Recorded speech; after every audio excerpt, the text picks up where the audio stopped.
Today we have Guillaume Schull. Very nice to have you here. Thanks a lot for accepting our invitation. And let me very briefly introduce Guillaume before we go on. So he received his PhD in 2006 from CEA Saclay and École Normale Supérieure de Cachan. After that, he moved on to do a postdoc with Richard Berndt in Kiel for a couple of years.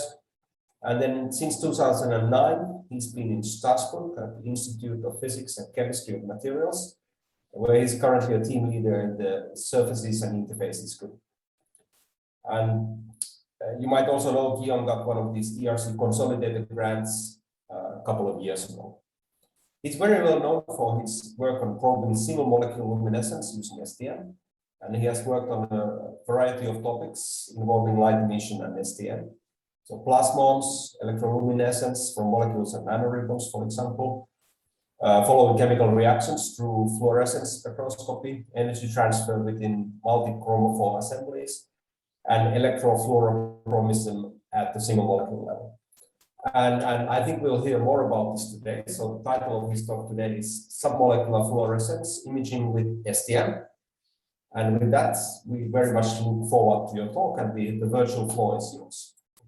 Okay, thank you very much for this very nice introduction and for organizing this seminar. I'm probably not the first to thank you for that, but that was really nice during all the confinement and so on to keep track. So the talk of today is slightly different probably from the more usual presentation we have in this seminar. It will be more oriented around optics and optics of single molecule. And what I will try to convince you is that we can use an STM not only as an electron microscope, but as a kind of fluorescence microscope. And so that we can look at photons more or less with the same spatial resolution than we do for electrons. So this is the purpose of today. And I will just start by introducing a little bit the field through single molecule fluorescence. So this has been a long-standing dream for a big community that wanted to address absorption and fluorescence properties of single molecule. And of course, if you have here what I represent as a many molecule that would be in liquid, it can already intuit that it's very difficult to access this single guy. And actually, one can read also a little bit from people in this field. So Michel Ried is one of the big shot there. And he wrote something like, essentially, you could not dream to have a microscope that can allows you to directly track a single molecule, so to get sub-nanometer scale resolution. So what did they do? They worked with a reduced number of molecules, so they diluted essentially the solution. Then they put them in frozen matrices so that nothing is moving anymore, and then they focus the laser. So that's all resume in this idea of spatial selection so that you can address a single molecule. And sometimes this is not even enough. So, okay, nothing wants to move anymore. Are you there? At least I didn't lost you. Yeah, we're still here. Okay. Now you have your good. Sorry, I don't know what happened. It's this pointer mode that seems to be strange. Okay, so I will keep with this mouse. So what they did when spatial selection was not enough, they use another trick that is called spectral selection. So you have here a spectrum that is acquired by detuning a laser with respect to the resonance of this molecule in frozen matrices. They all appear at this very sharp lines there because everything is frozen. Of course, you can address this molecule with a very high resolution, spectral resolution. And then if you look here in the tail of this Laurentian, then you can get individual molecule whose environment is a bit strange maybe, but allows you to address those ones. And that's the trick used by the group of Mörner and Orid to address first absorption, so in 89, and then fluorescence in the 90s. And that was a kind of very fundamental study, I would say, at that time. What is nice for us is to show that this really developed over a whole field, both in chemistry and in biology as well, with important development in what people call now super resolved fluorescence microscopy. And it's one of the nice examples where fundamental physics lead to something very useful. So at least for us, it's a good reminder. So with this technique, people could reach with this fully optical technique, could reach resolution in the range of 4 to 5 nanometer up to date. And well, this is what appears here as this dark dot, so some kind of absorbance spectroscopy in this case. Good. So the purpose of our talk is to show that one can go even lower and question a little bit the statement of Michel. So can we go sub-nanometer scale with optics? And if we can indeed do that, what can we learn from such an experiment? So this is what I will try to detail a bit. So what can we learn? The first thing is you can then access how the optical property of a molecule can be modified by its very close environment that can go from 0 to 10, which is very difficult to address otherwise. And then you can think in terms of energy transfer that can cause decoherence, but you can also think in terms of charge transfer if you're really close, and that can cause luminescence quenching. So this is one of the aspects that one can treat very nicely. The other one that is even further in is, well, let's assume you have now an optical probe that allows you to address support of a molecule. So what would then look like the fluorescence spectrum that you could have? I mean, I would say it's a fun question. Let's see if we can provide some answer here. So this is the idea. We are using an STM to induce light emission. Here first with a pure gold junction. So you see that we have the current, we have this red area there around that will be linked to Plasmon. I will come back on that, and of course photon. And the first thing to realize here is that, well, we are in what we call the photo counting regime, which means that we have very few photons and we'll try to collect as much as possible. And this is the simple design we came with, which consists of a 4K STM with a lens whose focal point is at the junction of the STM. Then you can collect as much as possible as the light, in our case, in the range of 20% with one lens, and redirect this beam outside of the vacuum chamber so that you can analyze it with either a photo detector or CCD, but so a detector that can detect up to single photons. And of course, some of them are time resolved like photo detector, some other are spectrally resolved like this spectrometer CCD camera. Good. And people have worked on that since the late 90s, let's say.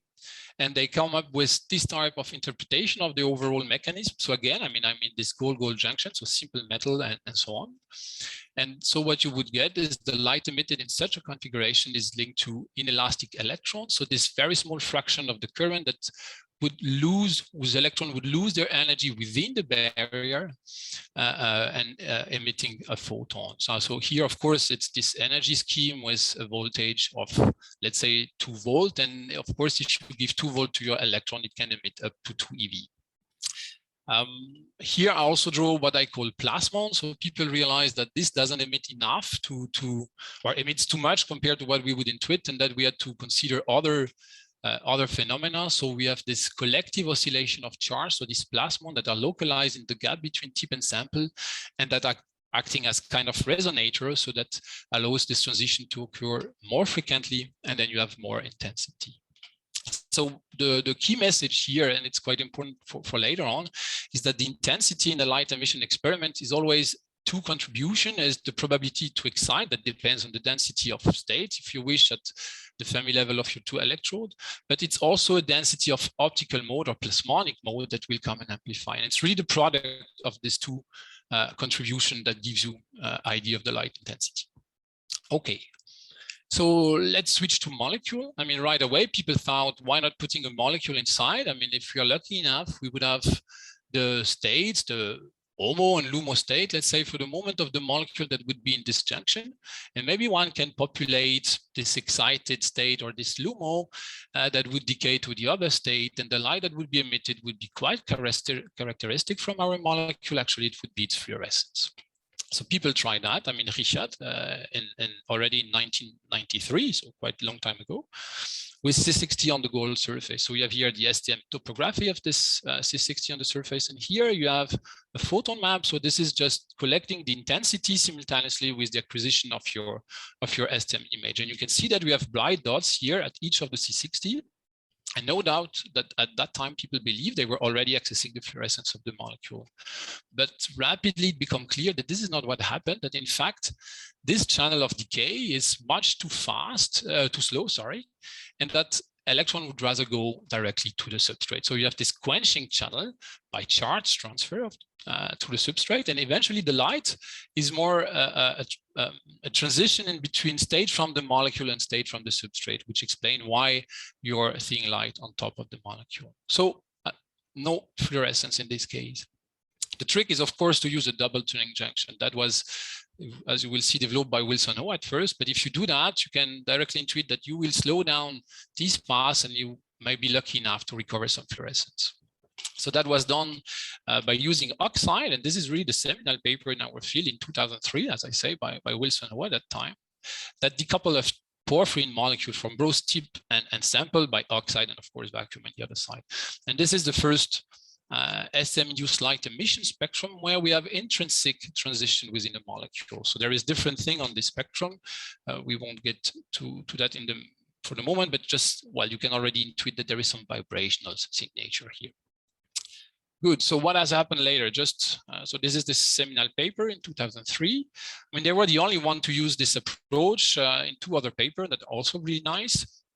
But I think nobody really was or wanted to invest time in building this oxide. So we tried other tricks. So the first one was to use multi-layers of molecule as decoupling system. So that was done in the group of Klaus Kern, of Wolf Dieterschneider, also in Zhenxiao Dong at different moments. For a long time, they also believed they addressed the single molecule that is on top, but it becomes quite clear afterwards that, well, this exciton that you can locally generate can also migrate inside this tiny cluster. And so it's much more difficult to address single molecule property here. We proposed an approach where we lifted the molecule in the junction. So that was somehow fun because we can build a tiny device out of that and emit light. So if you one day dream of making kind of single molecule application, you would have a single molecule LED in this case. Of course, it's much less convenient if you want to make images and obtain resolution with this system. So this didn't work for that as well.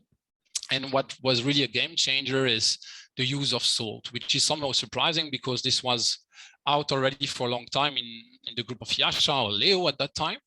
But it took our community till 2016 or 17 to make it work. And you have 2 seminal papers, this paper from Zhenxiao Dong in China, and this paper of Yu-Soo Kim, this Nature paper in 2016. And we try to step in quite fast after. And just to mention, since that, I say it's a game changer because you can see that there is many more paper and also many more groups.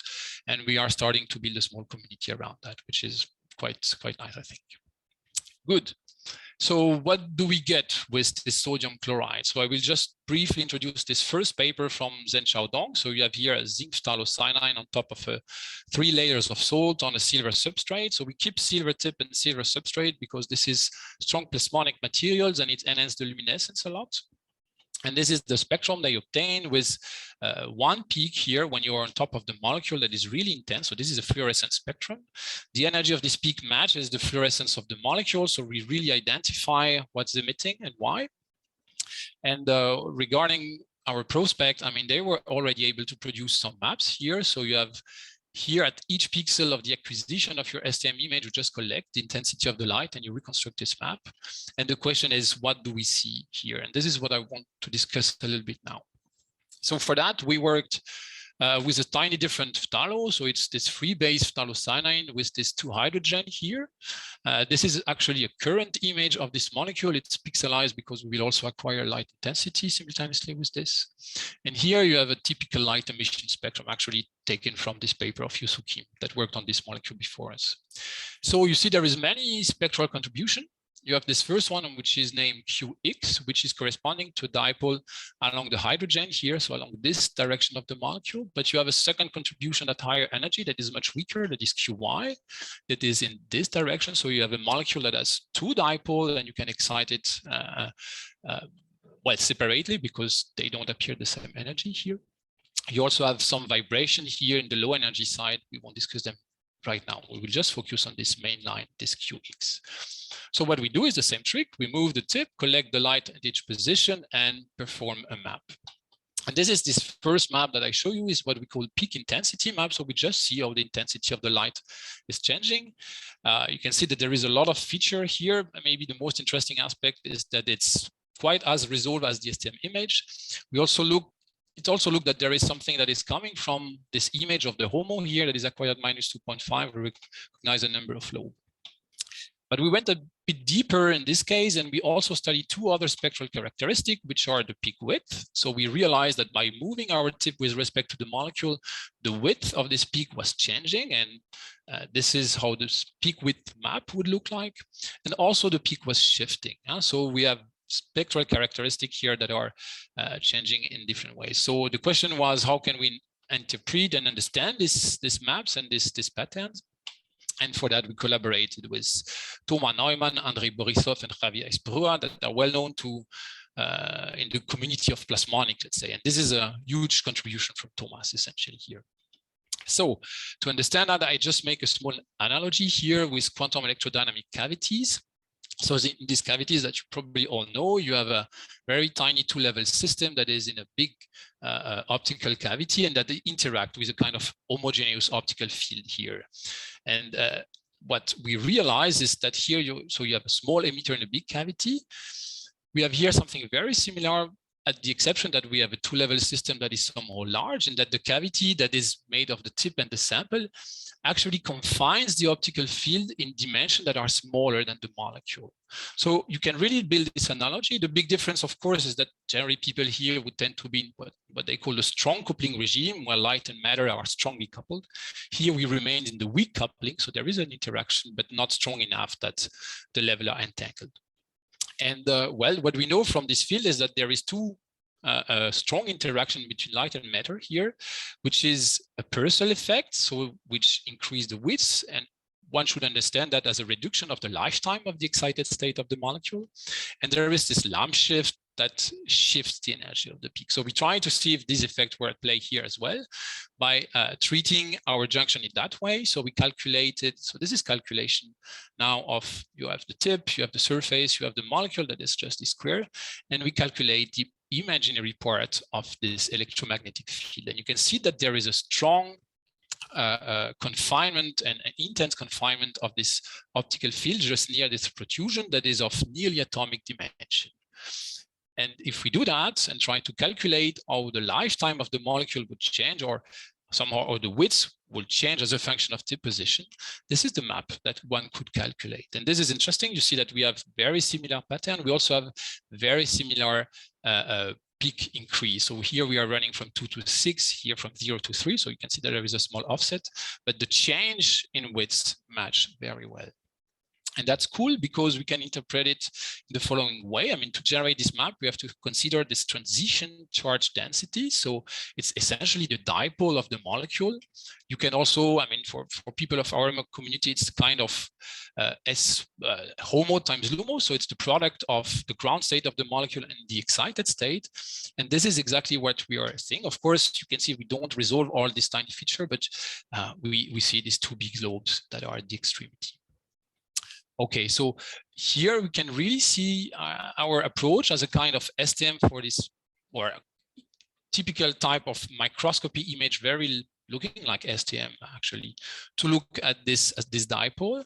So we have access to the, well, to the orientation of the dipole, for example. I mean, for the QY, if I would show you the image, it's just 90-degree tilted. And of course, we also have access to the excited state lifetime of the molecule, which is in this range, in the range of picosecond. And that's somehow surprising if you know those molecules. In general, you would intuit something in the nanosecond range. But here we win up to 3 orders of magnitude because of the strong interaction with the cavity. So it's quite fundamental in this case. Interestingly, we can also look at this peak shift map. And I told about this lamp shift, but we realized that the lamp shift is not the dominating factor in our case. It's more a Stark effect that is at play. So we have here again our junction. Of course, you know that we have a strong electrical field in this junction. And this field actually is shifting both the ground and excited state of a molecule. And the result that we see is this map. So this is what people can, what Thomas could calculate considering this configuration. And it's interesting as well, because what we are here sensitive to is the difference charge density. So it's the way that a charge is reorganized upon excitation. So you have a given repartition of the charge in the ground state, the different one in the excited state, and this is the difference between those. So we can really see how charge are moving. So for example, this part of the molecule is depleted while this one gets more charge upon excitation. So maybe one thing that one should keep in mind from this experiment with STML is that for once we are not especially addressing charge state or orbitals of molecule, but we know much more about excited state of molecule, which is something we generally do not access with usual STM. Okay, I just finished to explain a little bit what we obtained in this peak intensity map, which is the one that we generally used to look at. And as I say, the intensity in STM is always the product of the probability to excite your molecule. So this depends really on the excitation source, which is the current, and which in this case we can show depends on the HOMO. So if you are on top of a lobe, you have a high chance to excite the molecule. If you're in between, you have a lower chance to excite it. We can come back in another time to explain why this, but this is why this HOMO is somehow appearing there. And we have to multiply by the probability to emit, and that depends again on dispersal map. So eventually this peak intensity map is the product of these two guys. You can see that it's fitting also very well. And then looking at this map, what we learn a little bit is about this excitation channel. Where do we have to excite the molecule to have a high chance to drive it to the excited state? Okay. Just wanted to finish on this theoretical aspect by mentioning that one can treat this different Purcell, lamp, and Stark effect to the last level, and also compare what happened if we would work with a tip that is much broader. So this would be what we call the picocavity tip, because it generates a kind of picocavity for Plasmon, and compare it for a more broad tip. And this would be the image you have with this, this blunt tip. You can see that essentially we find back the same feature, but much less resolved. So that also allows us to intuit a little bit how our system look like, and also raise the importance of this picocavity. And so for all this work, I want to really acknowledge Thomas and Anas that really work extremely well together and make that work. Okay, so now knowing a little bit what we are looking at, we can come back to our system. So this H2PC molecule, I didn't told you all what we saw in this case, because if we acquire now a spectrum in different locations, so this would be for a tip located there. But if we move our tip on the other side, we have this other peak, and well, okay, it looks like a shift, the shift I mentioned, but in fact, it's much more in energy than what we saw before. And indeed, if we look at the third position, we see it's not the shift of a peak in this case, it's really like the peak duplicates. So how do we understand that? Of course, what we did to understand is try to make a photon map of this second peak. And this is this is the intensity map. So you can see that we find back something very similar than before, but again, tilted by 90 degrees. And it took us quite some time to understand where this comes from, until we realized that we were not looking at a single molecule, but actually at two different molecules with the two tautomeric configurations. So you all know that this hydrogen can switch from this position to this one. And if these two molecules have slightly different configuration, then their emission can be somehow detuned one from each other. And this is what we observed there, or at least what we believe to prove that. So this would be the experiment. You address the molecule at a given location, and during the acquisition of your spectrum, these two hydrogen will switch forth and back, and then you would collect a light at two different energy. So to follow that, we modified slightly our setup. We didn't work with a spectrometer anymore, but with two APDs, with this detector that are quite fast, can resolve up to, let's say, 100 picosecond events. And we filtered. So we just filtered the blue light on one case, so the peak coming from one of these two peaks, and the red light on the other case. Well, both are red, in fact, but it's just for you to distinguish them. And then we collected in time. So we just made time trace on APD1 and APD2. And what you can see here is each of the arrival of a photon is marked by one bar. So you really detect individual events. And we could compare to what happens to the red detector and the blue. And of course, you can see that when there is a lot of emission at one of the energy, there is very little in the other side, and vice versa. And well, this tells us that, well, either one of the tautomers is emitting or the other, but of course the two do not emit simultaneously. So we really have this configuration where the molecule is changing conformation during the acquisition. We can make a bit of study. Yes? Sorry, there's a question from the audience. Amit, please go ahead. Bruno, is the two states look very symmetric. So why do they have a different energy? Yes, true. They look symmetric, but one has to account for their position on the substrate. So, I mean, we are working with this salt layer on silver. And what we saw is that you have some moire pattern that occur, and essentially that should desymmetrize the molecule. It's not something we control very well. I mean, if we would take 20 different molecules, the splitting in between the two would sometimes be exactly the same, sometimes be a bit increased. And somehow this is also a nice way to sense what happens in the environment, but somehow you can understand it as different Stark effect from the substrate. Yeah. So by itself, they should have the same energy. Of course, by themselves, they should Okay. be exactly the same. Yeah, good. And yes. Okay, so I say we can make some statistics. I don't want to enter into details, not really interesting, except to say that we can arrive to the lifetime of these two configurations, which is in the range of milliseconds.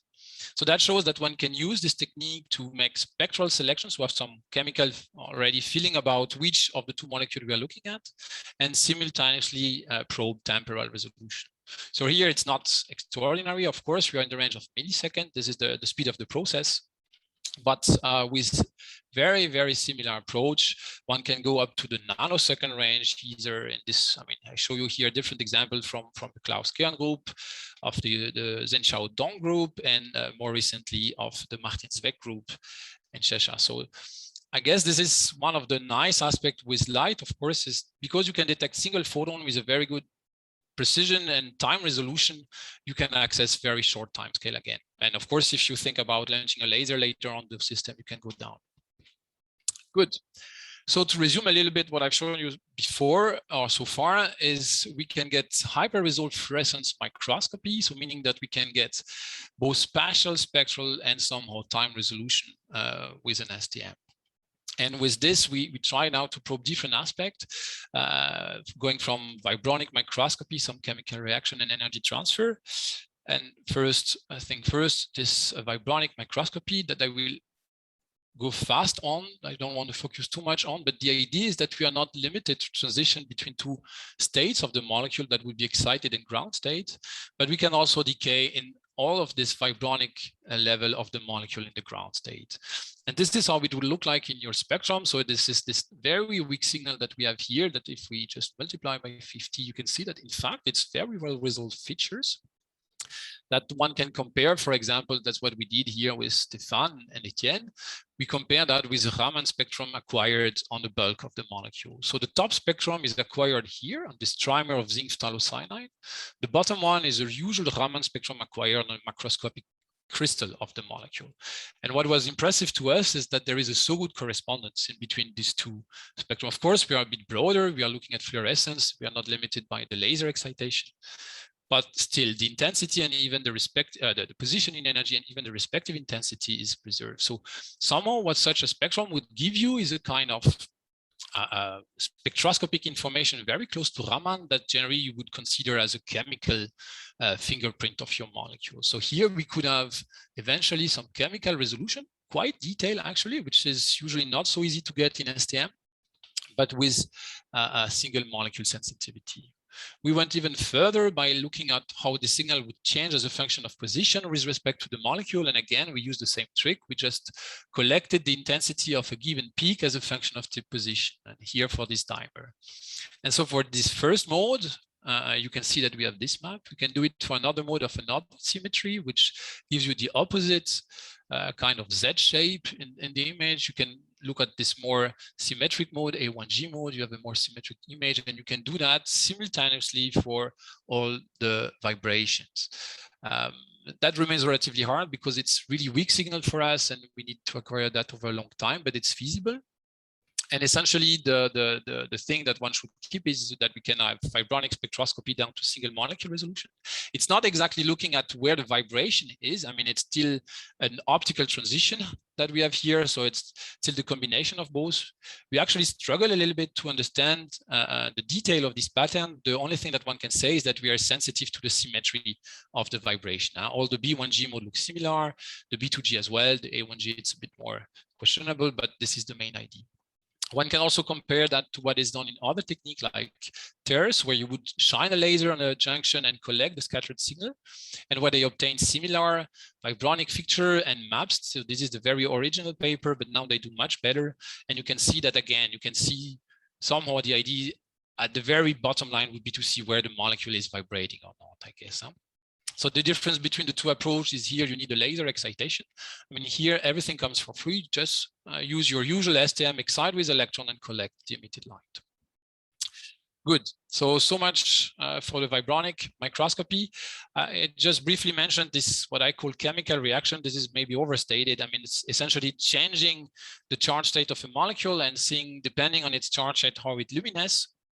I mean, this is something I don't want to go into too much detail now, because I want to focus a bit more on this energy transfer story.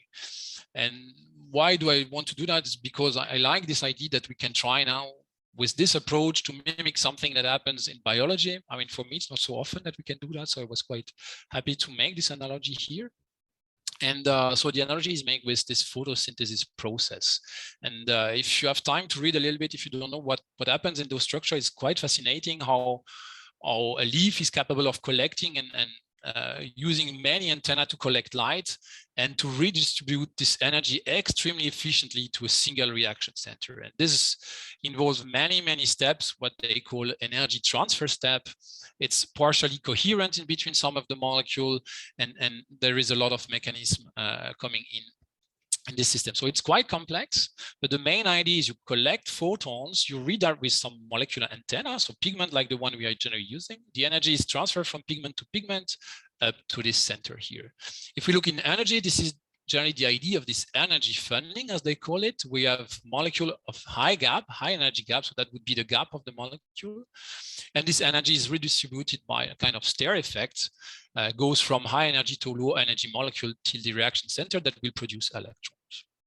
Okay, our idea is the opposite. Can we use very similar pigment, use electron to excite one of those, and probe energy transfer from one molecule to the next till we emit the photon? So making some kind of reverse photosynthesis process. And of course, we would benefit from the local excitation of the electron, so we can decide which of the pigment we excite. And we would look at the photon as a detector of which molecule eventually receive the energy and emits. So that's what we want to do. I mean, we did not invent much. I mean, much was done in this very seminal paper, again, in 2016 by Kim, where they already used two phthalocyanine molecule, a donor and acceptor. So let's say one with a big gap, which is MGPC. You see here the emission energy at 1.9, and this smaller gap molecule H2PC. And what they show is that when they excite the donor, they could see the fluorescence of the acceptor. So somehow the energy would be transferred from one to the next before emitting. Okay. So as I said, we wanted to dive into that and do a bit more. So we worked this time with 3 pigments. So there is here H2PC that I presented you before. This is the fluorescent spectrum of this molecule. You have the zinc PC on top. This is this orange spectrum, which has a high energy that is a bit higher. For the moment, we will forget about the QY, just focus on the QX. And eventually the palladium PC that is even higher. So that reflects the gap of these different molecules that I've ranged in decreasing energy. And the first thing we did was to put 2 molecules together, so reproducing what has been done. So we first started with this PDPC and ZNPC. So this is the 2 molecules, one close to each other. And we excited the palladium PC at this location here. And this is the spectrum we obtained. You can see that we have where PDPC is supposed to emit, and the intensity is extremely low, and all the energy is emitted by the zinc. So you excite one molecule, nearly all the energy goes to the next, which is emitting, and this energy transfer efficiency, so it's just the ratio between the 2 emission, is nearly close to 1. And in this case, the energy gap difference between the molecule is 20 millieV essentially. If you now do the same with the second molecule, this H2PC, so essentially you reduce the energy of the acceptor. And now we have a gap in between both that is in the range of 100 millieV. You can see that, well, we see now a lot of light of the donor as well, and still quite some from the acceptor, but the efficiency is now 0.5. So you've reduced substantially the energy transfer efficiency by changing the respective matching between the gap of the 2 molecules. We in fact have the third case where we take the middle molecule and the small acceptor here. So the donor is ZNPC and PDPC, H2PC. The energy gap difference between the 2 molecules is now 90 millieV, so in between both, and the efficiency is in between as well. So this shows that if you have 2 gaps that are very close in energy, the efficiency of the energy transfer will be strong. If it's completely detuned, it will be much weaker. This has been shown as well in first-order energy transfer or in liquid. I mean, chemists know that a lot. I mean, if you want to optimize your energy transfer, you have to make sure that the emission gap, the emission energy of your donor match very well with the absorption of your acceptor. So far nothing new, and but still it's nice that we could reproduce that with 2 molecules, I think.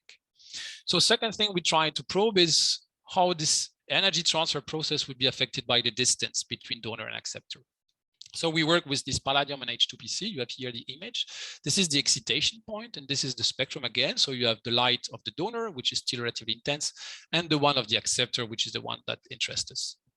And so we separate the two molecules. So by usual atomic manipulation, you can see that actually we have two series here. It's not only one, unfortunately, but that works as well. And so we could separate the molecule to the point that the emission of the acceptor is so reduced that it vanishes.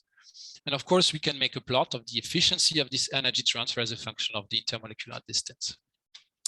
And that's quite interesting because we see that it vanishes extremely fast. So when we reach here something in between 2.5 to 3 nanometer, we can see that there is nearly no energy transfer between the two guys. And that's somewhat surprising if we consider only first-order energy transfer. So first-order would be really dipole-dipole. And this dipole-dipole energy transfer is mediated by what people would call virtual photons. And that can occur up to, I would say, 10 nanometer relatively efficiently. So for us, it was quite surprising to see that it decays so fast. And that's why we suggested that maybe there is something that is related to Dexter. So Dexter energy transfer would be linked to kind of exciton transfer through overlap between the orbitals, so like a tunneling effect for an exciton. That has been seen in many other systems. And the fact that, of course, we see this energy transfer vanishing for position that essentially correspond to the moment where we do not see overlap in between the molecular orbital in STM, though, of course, one has to take that with care, but still it indicates that probably Dexter also play a big role here. So we don't make a definitive statement in our paper, but we believe here that Dexter is playing also quite a role. Okay. What can we do next? I mean, of course, what we wanted to reproduce is this sequential energy transfer between different molecules. So if we now build a trimer with these orders of molecule and this descending gap energy in between them, so this is the STM image we could get. So it's not perfectly aligned, but it's working as well. So this is now the spectrum we obtained. So you have here now the feature of the three molecules, fluorescence of the donor, of the intermediate molecule, and the last one. And of course, the fact that we see something here suggests that we have energy that is first transferred to zinc and then to H2PC that eventually emits. And if we would remove the zinc, actually, we are already at a distance where no energy transfer would occur at all. So we can really prove that this molecule in the middle is working as a kind of ancillary for the energy transfer.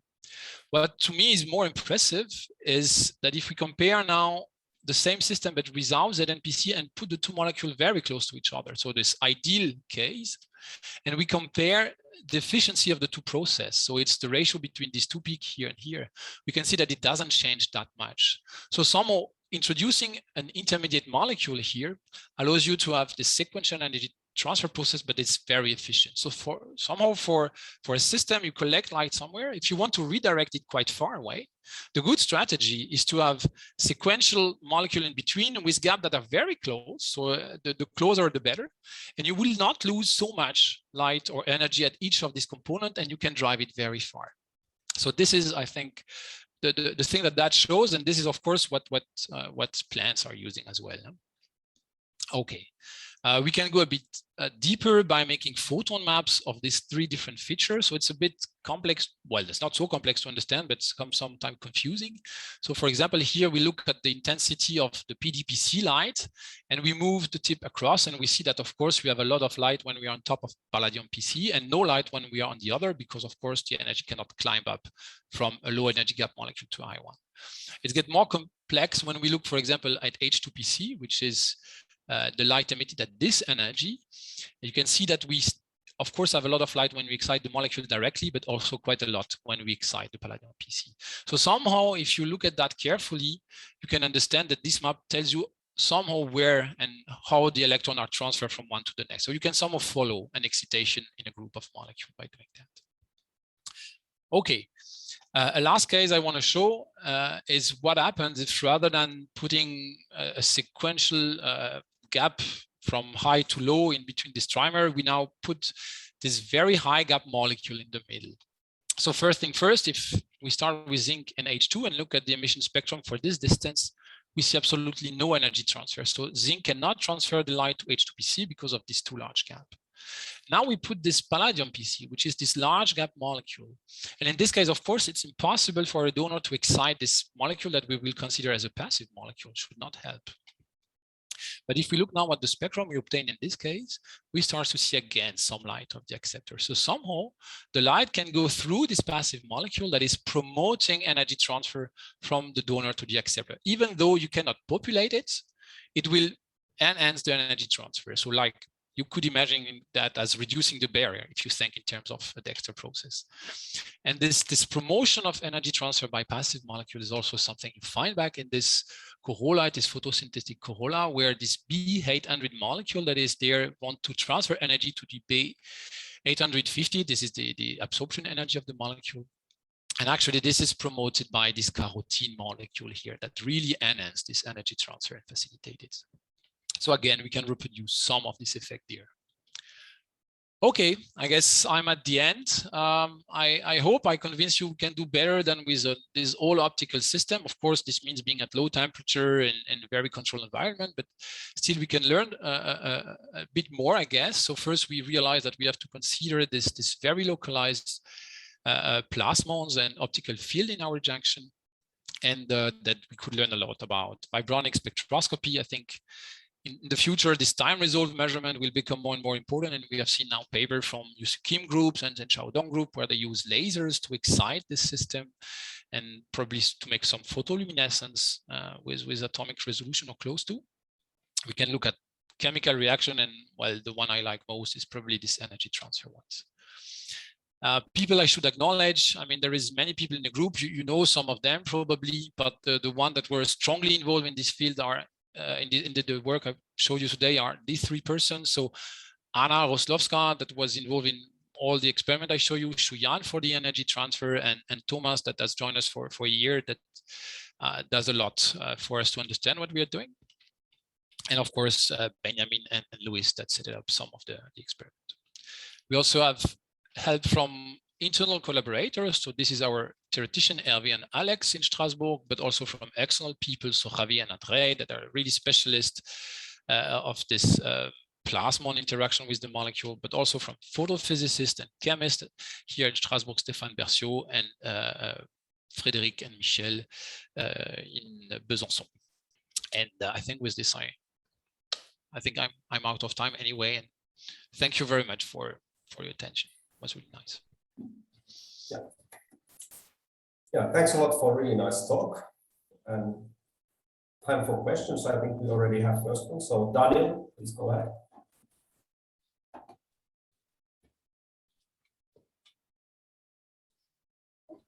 You're still muted, so. Yeah, but the full screen mode, hey, sorry, the full screen mode somehow made my mute button go out of my screen. Okay. Yeah, thanks, Guillaume, for your very nice talk again. I have one question, one detailed question regarding your, it was one of your last slides where you basically introduced the passive palladium PC into your chain of zinc PC to H2 PC. But what I was wondering, you basically argue that if you go from, if you excite from one side to the other, that there's basically no good energy matching, but the H2PC has, of course, two energies, right? There's the QX and the QY. So couldn't it be that there's a better matching already for the other mode, so that in the end, this is not necessarily a passive mode?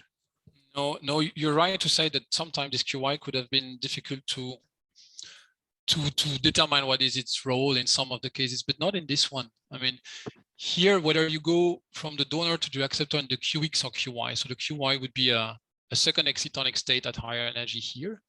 So the match between the donor and the acceptor would still be relatively good. So there is energy transfer, that doesn't change. But what is important in this experiment is that this passive molecule doesn't have excitonic state below this very large gap. So what we really needed here is that it was impossible to drive this passive molecule in the excited state, which is palladium. But this guy has only one excitonic state. Well, two, but degenerated at the same energy. So in this case, it doesn't play a massive role. Maybe it optimizes a little bit the energy transfer if the energy is matching better in between the acceptor and the donor. But doesn't tell you nothing about the passive, or doesn't change anything about our interpretation there. Okay, thanks. All right, Bruno, next. Hey, Guillaume, thanks so much for a beautiful talk. I have two questions, one maybe a bit more fundamental about the Plasmon and one about the energy transfer. So you were saying about the lifetime broadening, right, due to a Purcell effect. Did you look at this as a function of the decoupling layer dependence, or maybe even, I know you're working also on other substrate. Is there like a fundamental limit of this broadening due to the tip? And how far you can decouple while still keeping sufficient photon counts? You're right that it's not so trivial to go from the width to lifetime. There is no one-to-one correspondence, of course, because in the width you have the lifetime of the excited state with all the decoherent paths that you can imagine. So this is, for example, responsible in our case for this shift that I mentioned. I mean, we have a lower limit of 3 millieV or 2 millieV, I don't remember exactly, that is probably linked to interaction with the salt and with other vibrations that comes into play. So that will already generate some enlarged things. Now we could imagine to have a better substrate where this would be reduced strongly and that we would only see a lifetime limited emission in the case of the molecule. But in any case, in this experiment, the bottom limit would be the lifetime. So the lifetime, if you have this very nice cavity with tip and sample, will lead you to widths of, let's say, 2 millieV, whatever you do. If you want to reduce that and have something sharper, then you have to detune your plasmon with respect to the molecule. So make sure you don't have resonance. So that indeed would give you something sharper. But in the meantime, you would lose intensity a lot because this is what gives you a lot of light. Because other non-radiative paths would dominate and then you would lose light intensity. So it's trying to find the balance in between spectral resolution and intensity. And I think for the moment, we just try to optimize intensity because we want to see something, which is not always easy. And well, that I think is the answer I can give you. Okay, so it's more about detuning the plasmon than just keeping a bigger separation from the substrate. Yeah, I mean, depending on the molecular system. No, you're right. I mean, it's not completely true what I say. If you work with very thin salt layer, for example, then decaying paths that would dominate again a bit more, or not dominate, but would play a big role is a decay directly to the substrate, some kind of leaking of the exciton toward the substrate. That would be really fast, and that would enlarge your peak again. So in some cases where the emission is sharp in general, I would say, or where you would have something sharp going from 2, 3 to 4, you could see a reduction of the width of your peak. But then starting on 3, 4, I mean 4 already, this decaying path is negligible, and then you're dominated by other factors. Okay, thank you. If I may, a second quick question. So could you use the tautomerization reaction in your energy transfer to actually differentiate between Foerster and Dexter transfer so that you can have a different alignment of the dipole? We play with the alignment. Indeed, you would think alignment is only at play for Foerster, but in fact, it also seems to play sometime. I mean, it's not. It will also change how the orbital look like somehow if you have one orientation or the other, and it becomes tedious to differentiate. Yusu Kim did something like this. I mean, they played with MGPC and H2PC in this first paper, and they already showed that they could somehow fix the position of the tautomer and allow or do not allow the energy transfer from one to the other. But I'm not sure this gives you a final decision regarding Dexter or Foerster. Thanks a lot. You're welcome. Okay, I think Robert was next. Please go ahead. Yes. Hello, Guillaume. Hi, thank you very much for the talk. Very beautiful. I have a question concerning the slide previous to this one. So as a matter of fact, the one in which you show the photon maps of the trimer with the zinc phthalocyanine right in between. Yes. Right. So do you have some explanation to the fact that as a matter of fact, this seems to be more efficient to inject on the, let's say, on the palladium than on the zinc intermediate porphyrin to see the light of the intermediate porphyrin itself? It seems a little bit weird, right? What happens to the excitations that you produce when you inject there? Yeah, so I think you referred to this map. So I just explained for everybody. So this is the light emitted by the zinc, so the middle molecule.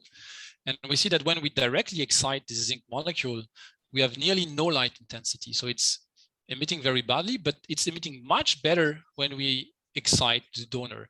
So somehow passing by the donor allows us to excite this molecule much more. Actually, we can even excite H2PC that has this QY that was mentioned before that will fall down there. So do we have a clear understanding of the process? No. What we can say is that the probability to excite the ZNPC is very low. So the efficiency of excitation is really low. It's not the decay that seems to be the problem. It's more the excitation. What we know is that the zinc PC can be turned to a charge state very efficiently. So we believe that somehow if you spend so much time on the charge state, exciting it directly, of course, the emission of the neutral molecule would be reduced. And that would be optimized to the next one. But I'm not sure the full answer is there. And one point is I mean, this molecule looks pretty similar, but in fact, they still have tiny differences. So this efficiency of excitation that depends on the many parameters that we don't master. And no, I don't have full answer to that. Right. And couldn't that have some effect as to the determination of the efficiencies for transferring? Because I mean, if it is affected by the probability of excitations, one might think that it is different to excite the molecule itself than to excite it from a, let's say, from a neighboring molecule, and that means that comparing intensities straight away without Sure. any corrections might be, well, might completely lead right. to some. That's why we never compare directly intensity. We always make ratio of intensity between what a donor and an acceptor gives. For example, if I come back to the case where we compare the 3-dimer. So here we have this case where we excite zinc PC, and you're right. I mean, the excitation probability of zinc is really, really low. But when we measure this efficiency, we just compare, assuming we now start from an excited state of zinc, how much of the excitation would decay within zinc and how much would decay within H2PC. So we can completely erase the effect of the different excitation probability. So only thing we want to probe here is in fact this efficiency of transfer between one and the next. And I think this is normalized, if you want, by just making this ratio between donor and acceptor emission.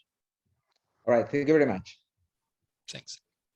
Okay, I think Marco was next. Please go ahead.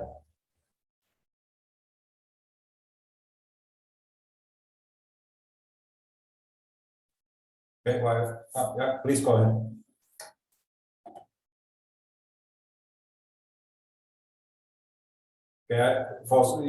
Okay, now maybe now it works.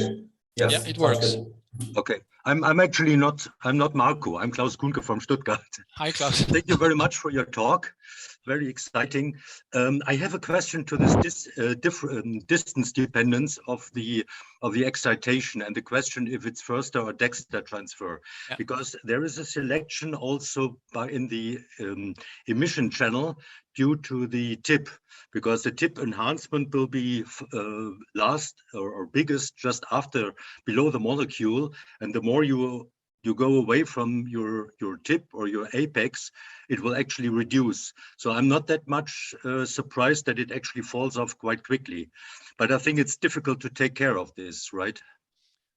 Well, it's true. It's difficult to take care of it.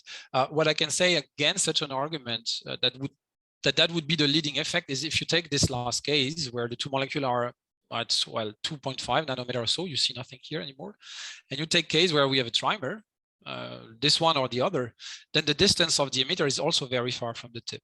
And we do not see for this tiny distance. I think if you would go now to 5, 6, 7 molecule, there is this paper of Zensha where they show that, well, this plasmon enhancements, you start to feel it, this stuff after 5 nanometer, then it becomes really dominant. But I don't think this is what happens here. I mean, if here I add this intermediate molecule, then the intensity rises again very fast. So yeah, of course, yeah. But you're right. I mean, we could try to account for that in the simulation, for example, as well. But I don't think this is the main effect for this decay. Yeah, because I mean, you were talking about these pico cavities compared to the nano cavities, so it will strongly depend on what type of tip you have. So if you have a blunt tip, I would suggest that it's really true as you're assuming it. But in fact, Klaus, you always have a blunt tip on top of your pico cavity. So Mhm. one should always think about that like a macroscopic tip that has some plasmonic resonance, some nanoscopic feature, and then the pico one at the end. But the fact that you have a pico cavity that amplifies strongly locally doesn't prevent to have field lines, if you wish, or interaction at a slightly higher scale. Mhm. So I don't say it's not a bit mysterious to me that this works so well when the molecule is far away from the tip, but this is what we see. Yeah? Yeah. And we don't see so much of a reduction of the emission intensity. For example, the case with the zinc that was mentioned before. I mean, if I look at this map, I mean, as I was saying, the molecule is emitting much more when actually the tip is not on top. So I think at this distance, it doesn't play a bigger role. Okay, thank you. Yes. You're welcome. All right, let's take the next one, Jirka. So it's Isidore Schauer from Prague. Hi. So thank you for a nice talk. I had in mind the exactly same question as Klaus, but maybe extending it more, because I mean, when the molecules have like really tiny gap difference between each other, couldn't it be like more like a exciton delocalization in case of like trimers from the same molecules? Yes, sure. You're completely right. I mean, if you take this original paper of Zhenshao Dong that uses only zinc PC and made dimer, trimer, and even longer molecule, then you have a delocalization of the excitation, which is not the case for us despite the small gap. But so related to the plasmon and how this plays a role,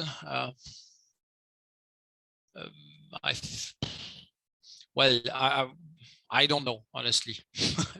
Of course, the exciton is delocalized, and what they see is that if you make the chains very long, then you don't feel it, but this arrives up to 4 or 5. So I think it's a nice measure how this plasmon extension is and how it plays a role on the emission. I think here it's another one, the fact that you can see the molecule at the end of the chain. So ideally, we would have longer chain to show that. Redoing the experiment by letting a molecule that is at the end of a chain to emit and see how this would decay as a function of the molecule we put in between. But this clearly goes beyond 3 molecules. So this, for the distance we are looking at them, of course, there might be an effect of the distance and of the plasmon on that, but it doesn't seem to explain this very fast decay there. Yeah, so maybe a nice idea would be create some silker structure that the exciton can come back from one end to the other. Sure. It's a good idea indeed. Okay, thanks. Thanks. Okay, I think Jonas was next. All right. Hi, this is Jonas from EMPA. Thank you for your talk. I was wondering whether you have any idea about the timescales in the cascaded luminescence and whether it is feasible to observe like the delay with the avalanche photodiodes. Yeah. We have ideas of the timescales. So it's, I mean, I told you before that the fluorescence excited state of a single molecule should be thinking in terms of, let's say, 1 picosecond or something like this. So if you want to compete with this, that the energy goes faster to the next, so you have to be faster than that. Or actually probably of the same order, because we see that in our experiment, we always see also a bit of the emission of the donor. So estimate is 1 picosecond. And this is not something we are likely to be able to measure with simple photodiode schemes. So would be really cool to measure that. That is no doubt. I guess all electrical excitation system is out of reach here as well. So that left us only with some kind of bump probe scheme. And so you have to start with bump probe scheme with light. Huh? So you have to start with femto lasers or picosecond lasers or things like this. So I'm sure this will be done. When, it's another issue. Maybe terahertz pulses. Right. Thank you. You're welcome. Okay, Leo. Hi, Guillaume. Nice Leo. talk. Thanks. Thanks. I think I asked a similar question a couple of years ago, and I just want to follow up. What's the step now? So my question is in general about the excitation mechanism from the STM, and there you have sometimes this cascading charging. So you first charge, and then you have a charge transfer from the opposite electrode, or you have directly inelastic electron transition. So in all these cases you have shown, is it now clear for each process what it is? or is it in general more the charge transition, or what's the smoking gun experiment you do to decide which process it is, or do you sometimes don't know? Can you elaborate? For a long time we didn't know, to be fair. I mean, we worked a little bit in the dark, and we had these three teams that were a little bit together in front, having each his model. I think that there has been a lot of better understanding now. Not everything is probably out so that all the community could understand it. I mean, there has been one nice paper from Yusu Kim with a theoretician named Galperin, where they really push forward this many-body approach, where you would consider charging, as you say, from one electrode, so you would be driven to the excited or to the charge state of the molecule, and then you can come from the sample and with another charge to reneutralize your molecule. And here now, with what we start to understand is this reneutralization can occur either in the ground state, but you can also neutralize the molecule in the excited state somehow. And this is the main effect. I mean, I've fought a lot against this mechanism because I was absolutely not satisfied by the way it was presented. Now that I see presented better, I understand it better and I accept it. It doesn't mean that energy transfer, the other process you mentioned, doesn't occur. I mean, for this at distance measurement, there is still no other explanation. So in some case, you can really have an inelastic decay in the junction, and you could see as an energy transfer from the electron to the molecule. This occurs. But when we are on top of the molecule, it seems to be not the dominating mechanism. I mean, this charge reneutralization of the guy is working well.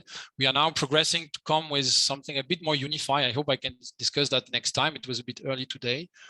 But when we take many of the cases that have been published now in the literature, and we essentially can explain nearly everything. I mean, it was also helpful to see Yasha's talk recently about how he sees the difference in energy between charged and neutralized molecule, how the bias modifies the respective energy of the states, and this seems to work better. So I hope that in a few months we can come with something solid that would explain not everything. Of course, it would be sad, but much. Thanks. Thanks. Okay, I think what we should do now is we can stop the official part, stop the recording. Thank Guillaume once more for the talk.